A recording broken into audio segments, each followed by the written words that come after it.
Hi friends, எல்லாருக்கும் வணக்கம். So இந்த பதிவில் டிஎன்பிஎஸ்சி வந்து ஃபைனல் கீ கொடுத்துருக்காங்க. ஸோ அஃபிஷியல் கீக்கும் ஃபைனல் கீக்கும் எத்தனை கொஷின் வேரி ஆகுதுன்னு பார்க்கலாம்.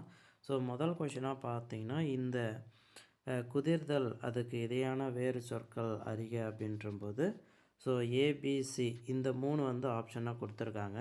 ஸோ இந்த 3 போட்டவங்களுக்கு மார்க் வந்திருக்கும். அடுத்த கொஷின் பார்க்கும்போது இதுக்கு வந்து ஓலை அப்படின்றது தான் ஃபைனல் கீயாக கொடுத்துருக்காங்க. ரொம்ப கான்ட்ரவர்சியாக போச்சு இந்த கொஷின்னு. ஸோ இந்த கொஷினுக்கு தளிர் அப்படின்றது ஃபைனல் கீயில் கொடுக்கல. ஸோ ஓலை தான் இதுக்கு ஃபைனல் கீயாக கொடுத்துருக்காங்க. அடுத்த கொஷின் பார்க்கும்போது இந்த கொஷினுக்கு வந்து ஆல் எல்லா ஆப்ஷனும் வந்து கொடுத்துருக்காங்க. ஏபிசிடி எது போட்டிருந்தாலும் அவங்களுக்கு வந்து மார்க் கொடுத்துருக்காங்க. ஸோ இந்த கொஷினுக்கு ஆல் ஆன்சர் கொடுத்துருக்காங்க.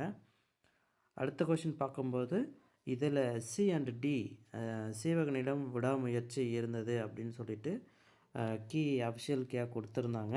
ஸோ அதுக்கப்புறம் கீ சேலஞ்ச் பண்ணும்போது சிறுவர் தேர்வில் ஓடி விளையாடினர் அப்படின்றதும் கொடுத்துருக்காங்க. பிழையற்ற தொடர். சரிங்களா? ஓகே.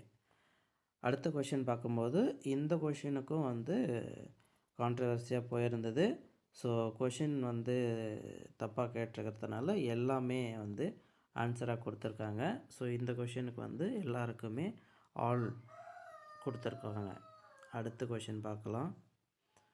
இந்த கொஷினில் வந்து பார்த்திங்கன்னா சி அண்ட் டி கொடுத்துருக்காங்க.